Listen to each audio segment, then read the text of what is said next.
You are listening to Creating Active Lives with me, Sarah Blytho, and my regular weekly guests, and we are all here to share the research, the science, and the strategies, as well as some of the fun, to help you to create a more active life.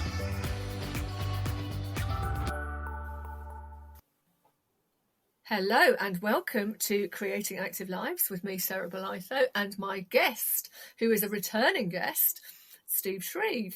Steve has been on a couple of times before talking about pregnancy, talking about why activity is so important for older adults, but we're on a completely different topic this time, still to do with activity.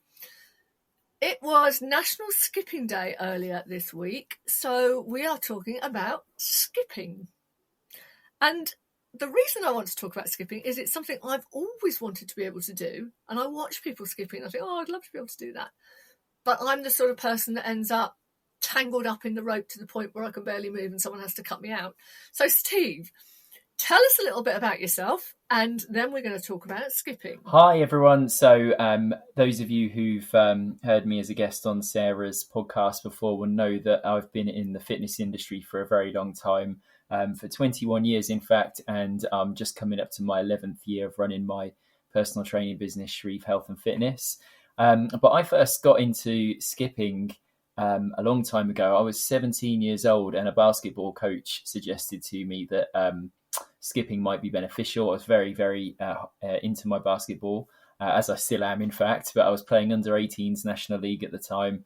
And I was always a big sponge for anything that might help my basketball game. And so I quickly took up a skipping rope and endeavoured to learn everything that I could about it, and just fell in love with it very quickly because the benefits of it came through very quickly. And now I teach skipping to young aspiring basketball players. I've taught it to my PT clients who I work with. I'm equally as passionate about the sports training benefits as I am the general health training benefits for just the general population, and it is just good fun as well. So I love skipping. I've competed in some skipping competitions and won some medals in those.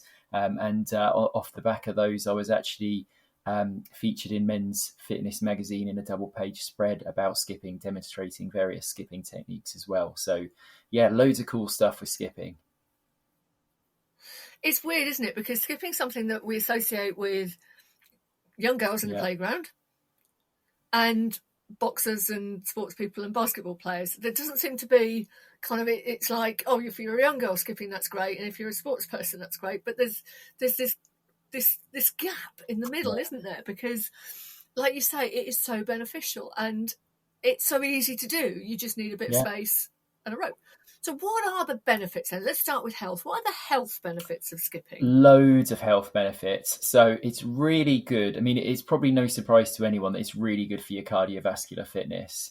And in fact, a standard thing that's often quoted about skipping is that 10 minutes of skipping is the cardiovascular equivalent of 30 minutes jogging. So not only does that show just how outstanding it is for your cardiovascular fitness, but in a world where time is still quoted as, or lack of time is still quoted as the number one reason why people don't get enough exercise, it's so time efficient. It's lower impact on the joints than running. Not that there's anything wrong with running. I'm a fan of running, but for people who do worry about that's a good bonus. It improves. What I love about it is it improves so many things at once. So, it's not just improving your cardiovascular fitness, it's improving your balance, your coordination, your agility. And one of the most underrated things I think that it improves is your concentration. It really does improve your ability to concentrate. So loads and loads of benefits. Yeah, I mean, did you mention bones? Because I imagine it's good for your bones as well. Really good for your bone density, yeah, it is. Concentration, I get. I mean, because you actually need to concentrate if you've got the skip. So what about sport then? What are the benefits for sport? What I love about skipping for sports, again, is just its ability to improve so many qualities that are beneficial for sports in one package. So you know, a lot of people who play in team sports, for example, they'll want to improve qualities like explosiveness, quickness, balance, agility, and stamina, and they'll probably do different drills with different types of equipment to do all of those things. Whereas you could just cover all of those things in one 10-minute set of skipping. And so sports teams are often, like normal people, under a lot of time pressures. And actually, why get loads of different bits of kit and different training methods out to develop those things all separately when you can develop them all in one package with a skipping rope? Some underrated aspects of skipping, you know, things like your dynamic balance and your change of direction and your explosiveness. You know, people are often quite surprised that when you're skipping, you're only jumping, you know, an inch or less off the floor, yet it really does improve your ability to jump higher because of the effects that it has on your muscle contractions. And let's face it, if basketball players do it, then, you know, they need to jump, as we all know. Steve and I are both fans of basketball, so we won't go down that route because we'll be here talking a complete tangent for quite a long time. But go Warriors. But yeah, so you mentioned kit. You like, we don't have to get lots of bits of kit out. And for me, one of the reasons I'd like to do it is I've literally just got to take one small thing with me if I'm out. So it's not quite as simple though, is it? It's just grab a bit of rope and off you go. There's more to it than that. So tell us a little bit about how to choose a good skipping rope. Yeah, well, there are loads of skipping rope options out there these days. And actually, I think that can often be a source of confusion. And I think sometimes the reason people struggle to learn skipping is because they're using the wrong rope. You know, you can get ropes with weights in the handles. You can get leather ropes. You can get sort of actually ropes. You can get metal ropes with plastic coverings. The list is endless. And I often tell people just start with a basic PVC speed rope. You can pick one up for anywhere between £3 and £5 normally, and they are normally a really good space to start. The reason why I don't recommend like weighted ropes and the like is it does make the skipping harder. But it's not going to give you the equivalent benefits of a strength training workout. So, you know, skipping's not about strength work. Skipping's about quickness, stamina, endurance, and any kind of other sort of sports skills that you might want to develop along there. So a plastic, you know, just PVC speed rope enables you to customize the length of the rope to you comfortably. And it's light enough that you're going to be able to turn it easily and time it with your jumps. And it just allows you to do, you know, when you get better at it, it allows you to do lots of different tricks and things like that. Whereas other types of ropes aren't flexible enough to allow those things necessarily. They might be a bit too heavy, so your wrists get fatigued when you're turning the rope, and then you start to miss jumps and things like that. So, you know, like a lot of things in life, sometimes going basic is the best way to go. We all know that doing the basics well is one of my mantras and things like that. You mentioned length. Is there, I mean, because you can go and buy a rope and they're all different lengths, and I think that confuses a lot of people. It's probably why I've never been good at it, is I always got the wrong length. So how do we know if it's the right length? So you'll often get a couple of skipping mistakes that often cause people to stumble a little bit. Is just using a rope that's either too long or too short for them. And the best thing to do is buy a rope that's going to be quite long, because you can always shorten it. Basically, when you're just beginning to learn to skip, you should stand on the center of the rope with one foot and then pull the handles up straight. And those handles should reach your shoulders, just the top of your shoulders. That is the ideal starting point for you to start skipping. If the skipping rope is too long, it will turn too slowly, and then you'll struggle to time the turns of the rope with the jump. And if the rope is too short, the rope will turn too quickly, and you'll have the opposite problem. So just getting that shoulder length starting point is really important. Now, if you're go on, Sarah. I was going to say, just so standing on the middle of it with one foot, and then the end of the rope is at the top of your shoulder, or the end of the handle. Yeah, so you just literally hold each handle in each hand with the palms in grip, and literally pull both ends of the rope up to your shoulders, and it should literally be at the top of your shoulder, about shoulder height. Yeah. So quite simple to do. And obviously with a PVC Yeah. rope, you can adjust it really easily. Whereas obviously a metal or a leather one, you're kind of stuck with it, Exactly. aren't you? So so if you need to adjust your rope with a metal or a PVC one, sometimes the metal ones come with adjustments where you can slide it through, and then you end up having bits of the rope kind of hanging off the handles. And sort of leather ones, it means cutting bits of the rope off, and then you can't add any more on if you need to lengthen it. So you might find that you master a technique with a certain length rope, but then if you want to learn a new jump or a new technique, you might need to lengthen the rope again so that it turns a little bit more slowly while you're learning that new technique. So with a PVC rope, all you do is just tie a knot in the rope, and that shortens it. So if you need to shorten it quite a bit, you might try 2 or 3 knots in it just above the handle, and that will help to shorten the rope. And of course, if you need to lengthen the rope again, you just untie those knots. It's really easy. Brilliant. Yeah, really simple.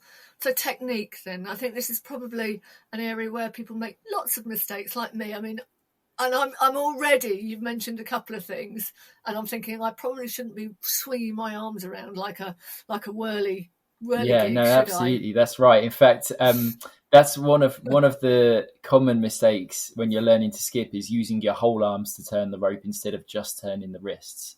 So Right. what I say is that the first swing of the rope should be about the size of a dinner plate. And then every swing after that should be the size of a pound coin. And you're just making those turns with your wrists. Wow. So that is definitely something I'm doing wrong there. So it's all tight, probably the wrong length rope, the wrong type of rope, the wrong technique. Yeah, it's also, oh gosh, I'm going to have to go outside. I'm going to have to go outside and video myself giving this a go, And aren't I? these things tie in together as well, because if your rope's too long, so another common mistake that causes people to catch the rope is that when they're turning the rope, they either lift their arms upwards gradually. So they might start turning the rope with their hands about hip height, and then gradually just their arms will rise up, or their arms will gradually move further away from their body. And both of those things lift the rope higher. Now, some people just do that anyway, even if they're using the right length rope. So you just need to remember, keep your elbows tucked in by your sides, keep your hands at hip height, and then the rope will always turn over your head really nicely and just tap the floor nicely under your feet as you jump over it. But if the rope is too long, that causes you to do those two things. So you'll lift the arms up or away from the body, and then you end up lifting the rope up higher and catching it. Oh my goodness. Do you know what? Everybody listening, please do some videos of you sort of before and after, because I am going to do this. I'm going to do one of me before, and then I'm going to really focus on getting it right. And hopefully. So still staying with technique. And again, probably a lot of common mistakes here. I think we've all seen the boxers doing all the fancy arms crossing and all this sort of stuff. Is it best to master just a basic 2-footed or alternating feet technique before you go on to anything else? That's a really good question. Yes. So the basically jumping on 2 feet in skipping is called the bounce step, which is quite a nice name, isn't it? The bounce step. And it's literally just bouncing on 2 feet. And that is the basic fundamental skipping technique, and all other techniques progress from there. So it's really important to master the bounce step first. And then you build your other jumps in from there. And with the bounce step, even the bounce step, it's the most basic technique, but you literally just want to be taking small jumps about an inch away from the surface of the floor. And the great thing about skipping is it is very low impact, but what a lot of people will end up doing is accidentally sort of tuck jumping or kicking their heels behind them when they jump. So, a great way to learn is actually put the rope to one side, but pretend you've got the rope in your hands and just practice those low impact, just springy, bouncy jumps where you're not tuck jumping or not kicking your heels behind you. You should just have a little bit of flexion in your hips, knees and ankles and just be bouncing up and down on the spot. And it should feel quite rhythmical and it should feel quite nice. Because I think a lot of people, when they first start and they're trying to master the jumping technique and master the rope at the same time, it's too much. And you've got to get that footwork right without the rope first and then introduce the rope. So see, I can do it without the rope. Oh, great. But it's the years of aerobics as well coming in. But so soft knees, soft ankles, soft hips. And it should be quiet. It should be really quiet. We shouldn't hear a slapping sound as we're hitting the floor. It should just be a very, very quiet, soft landing on the front part of the foot with the heel not touching the floor when you land. So I'm just literally an inch off the floor. Yeah. Everything. So practice. Brilliant. So once you've mastered that and you then add in the rope and you've mastered that, you see people doing sort of alternate feet. Is it worth going back to ditching the rope and practicing that? Absolutely. Any technique you want to learn, practice without the rope first. And then once you've mastered doing it without the rope, you can literally hold the handles, both handles in one hand and just turn the rope to the side of your body while you jump. And then what will happen is you'll get used to timing the swing of the rope with your jumps without worrying about catching the rope because it's swinging to the side of your body instead of under your feet. And the best way to do it when you're first starting, when you do your first jump, is you start to jump when the rope passes your head. Yeah. Okay. And then if you can do that each time, you'll have that perfect timing. Then once you can jump and time the rope swinging it to the side of your body, you literally hold the rope in each hand with the rope resting behind your calves and just practice doing one jump and stop. Then reset, one jump and stop, reset, and just practice that, just timing again, turning the rope so jumping as the rope passes over your head and then just stopping. And then once you've mastered that, then start doing 2 jumps at a time, then 3 jumps at a time, then 4 and so on. And actually you end up learning how to skip so much more quickly doing it that way and breaking it down into those steps. And I've seen people who thought they could never skip. They said, I'm too clumsy, I'm too uncoordinated, I can't do this. If they follow those steps, I have them skipping within 5 minutes. Yeah, wow. Looking like they've done it, like they're pros. Yeah. And it's weird, isn't it? I think because it's such a it's something that's just so associated with childhood, with growing up. We grab a skipping rope and skip. We don't ever think that it's still a skill that we need to learn. So doing it without the rope, then doing it with the rope just to one side, timing and getting used to the rhythm, the timing and things like that, and then adding the rope just makes so much sense. Yeah. But it's not, I think maybe we're just so used to diving in and giving things a go that we forget that, like anything, it's a technique. And it's, that just makes perfect sense to me. Get your basics right. And actually, by the time you add the rope, it's almost, it's a given that you're going to be able to do it. Yeah. And last year I wanted to learn a new trick. There's always new things to learn with skipping. And I've been skipping for decades. And even when I wanted to learn something new, I went back to that beginning step and practiced it without the rope first. Practiced the movements my arms were going to go through as I was jumping. Then I did it with the rope to the side of my body, not actually jumping over the rope. And then I brought the rope in, did it once, did it twice, and learnt it really, really quickly. And it was quite a funky, advanced trick. But just going through those steps, breaking it down. Once you've done that with the basic steps, anything else you want to learn with skipping, you can revisit those steps and learn anything you want to do with skipping rope, really.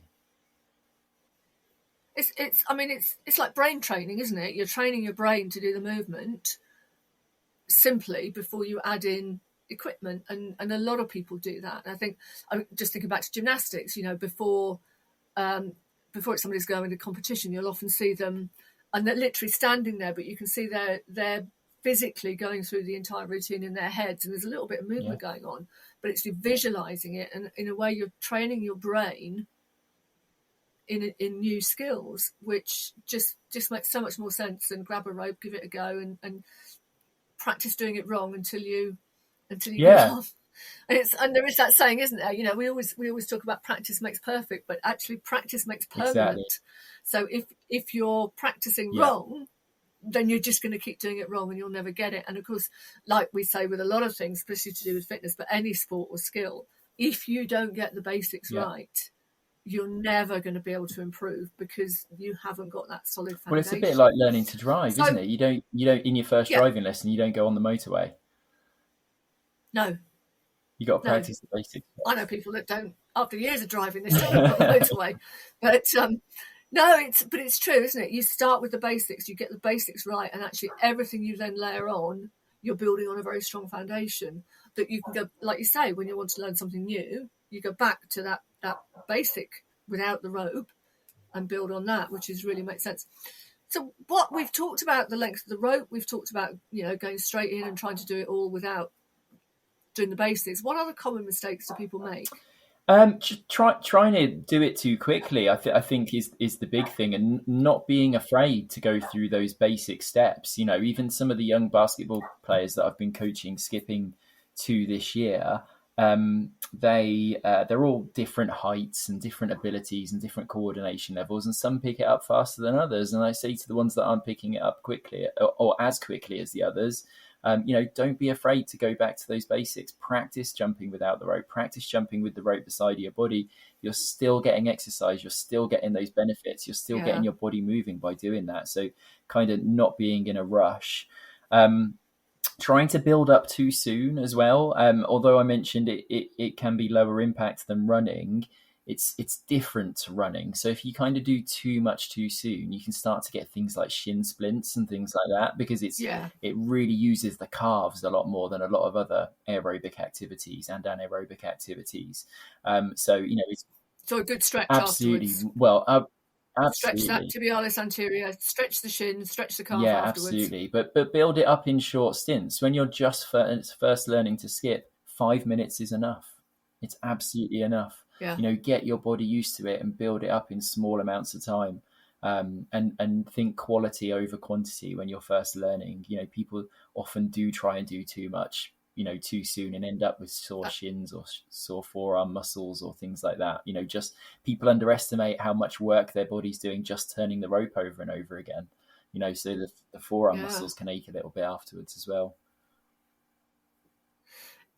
And I think, from the sounds of it, mastering that soft jump, that soft small jump is important, is really getting that right. Because again, with like anything, but particularly skipping, you need to be consistent with the rhythm, the cadence. The cadence, that's more cycling, isn't it? But you need to be consistent with that rhythm. You can't. So learning that, really embedding that as a absolutely skill must and help. when people transition from jumping on both feet at the same time to then alternating feet, one of the biggest things, in fact, I've seen it almost every time I've seen someone transition into that skill, they start kicking their feet behind them, and they end up catching the rope when their feet are catching behind them. So what I always say is knees in front, not knees high, but knees and feet in front when you do it, and then that stops you catching the rope. Now that's somewhat of a contradiction, because there is a technique that you can use when you're getting a little bit more advanced called a backwards shuffle. And that is where you purposefully kick your knees behind you, your feet behind you. But by the time you're doing that, you've already built up through the other techniques, and your coordination is so much better, your timing is so much better, that you can do that without kicking the rope. But when you're first learning what's called the alternate foot step or the speed step, where we alternate feet in kind of a running type fashion, you definitely want to keep your knees and feet in front of you and underneath you. And that really helps to avoid catching the rope as you're turning it. Brilliant. So again, it comes back to, get the basics right, and the rest of it will start to build on it much more easily.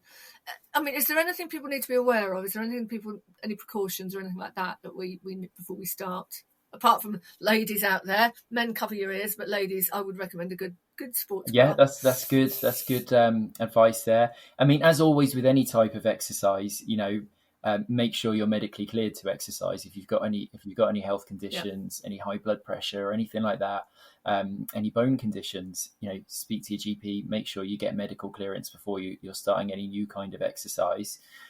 Concrete's an interesting one, because people do skip on concrete, and kids do it in the playground. But one of the general precautions on skipping is not to skip on concrete, because it has no give. Right. Sports courts are generally considered good places to skip on. Just a surface that's got a little bit of give. But something that's become more readily available recently is skipping mats. You can actually buy skipping mats now that you can put down on hard surfaces. They're just like thin foam mats that are grippy underneath, and you can put them on harder surfaces just to cushion your landings.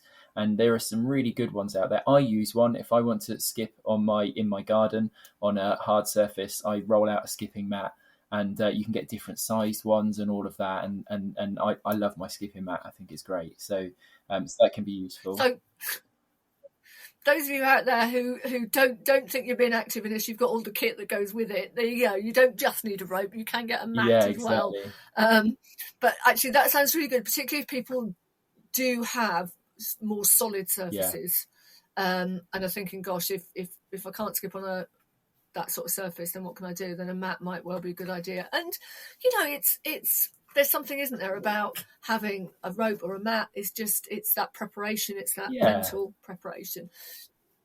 Do you need? I mean, it sounds daft coming from a fitness thing, though. Do you need to warm up before you skip? Is there anything you can do, or just do some gentle lower level movements to get you ready? That's a really interesting question, because skipping is often described as a good way to warm up for other things, because it does do a really good job of raising the body temperature. It gets blood flowing around the body. It uses the whole body. So even something that can often be underestimated is, although you're only turning the rope with your wrists, all of your upper body muscles are involved in that. And your core muscles are working to hold everything together as well. It's just brilliant how the whole body works together in skipping. But my preference is to do some warm-up exercises before you skip, for several reasons. Obviously, you're well aware of this. It takes a little bit of time for our joints to start producing more synovial fluid, which what our body uses to basically lubricate our joints, and our cartilage at the end of our bones absorb that and plump up. And so when you're going to do something that has any kind of impact to it, I do recommend doing some warm-up exercises for 3 to 5 minutes first that have no impact, so that your body is better able to absorb the impact that's there when you're doing it. I like dynamic stretching. I like to put sequences of dynamic stretching together so that you're doing them continuously, so that you're taking your body through a nice range of motion, but also raising your temperature as well. And I think that's a really lovely way to warm up for skipping, especially as a lot of people work in seated positions now and things. So they'll have tight hips and tight hamstrings, and that's a good way to loosen those muscles up before you start something like skipping. I think that's a future episode. We're always looking for ways to get Steve back on, because he is one of my regulars. So I definitely think dynamic stretching would be a really, really good future episode, but we would need video for that one, because it is quite it's dynamic. Yeah, there's loads to talk about. What about, I mean, again, thinking fitnessy people, cooling down, just presumably just sort of a good stretch. Mobilizing through your joints, just loosening everything off again afterwards would be sufficient. Wouldn't it? You don't need to sort of absolutely. I mean, it depends what you've been doing in your skipping session. So if you're just doing some steady pace skipping, like you would do a steady pace run or a steady pace bike ride, you can just start to slow down for the last few minutes. Just to bring your heart rate down gradually, and then do some static stretching afterwards for sure. Really focus on your calf muscles, as we've said before, and the forearm muscles as well. But again, dynamic stretches can be used equally as well as a cool down. Do a sequence of dynamic stretches, and that I really like that, because it serves as a bridge between finishing what you were doing and then transitioning into static stretching exercises. And again, because it's active movement, you're taking your body through a range of motion actively. Again, you can still bring your heart rate down gradually and keep the body moving, and avoid that blood pooling that happens in the body if we just stop exercising when our heartbeat's still going rapidly. So for most people then, I mean, even if they're only starting off with 5 minutes of actual skipping, they could probably 10 to 15 minutes is all they need just to get started and get a really good workout. And that would include getting ready, warming up, preparing yourself or whatever, and stretching out afterwards. I think a great way to use skipping as well is for anyone that's already doing their strength training and things like that, like doing a minute of skipping in between each strength exercises, or even just 30 seconds of skipping. It's a really, really good fun to turn a strength training workout into quite a nice circuit training workout, and build different fitness qualities kind of sustainably. You don't always have to get your rope out and just do 10 minutes. I mean, I tend to do more interval style skipping these days, where I break it up with periods of skipping and periods of rest, but absolutely in between, like a strength workout as well, and then you're not having to find more time outside of those workouts to do a separate skipping session and things like that. That can work really nicely too. So you mentioned that you run skipping classes. What would a class involve? Well, I don't at the moment. I have done in the past. At the moment, most of the people I'm teaching skipping to is in sports environments. So the basketball team that I currently coach, we do skipping in our basketball sessions. But when I was running a class previously, it would literally be almost like a week by week progressive course. So we would start, with a good warm up, an introduction to skipping, why we're doing it, what the benefits are, and then we'd start with the steps that I outlined earlier in terms of learning to get the correct jumping technique without the rope, then introducing the rope gradually, learning the basic techniques. And then, week on week, we'd add different techniques and then start to build up the length of time participants could skip for. And, I mentioned earlier that 10 minutes of skipping is, often cited as the cardiovascular equivalent of 30 minutes jogging. You'd be amazed to just see how much it takes for some people to work their way up to 3 minutes skipping, because so many muscle groups are working at once. So you do get a really good workout, in a short space of time. And, to just build up to doing just a few minutes skipping is a real achievement. And people who are learning to skip shouldn't take that for granted as well. If you can skip for a few minutes, you're doing really well.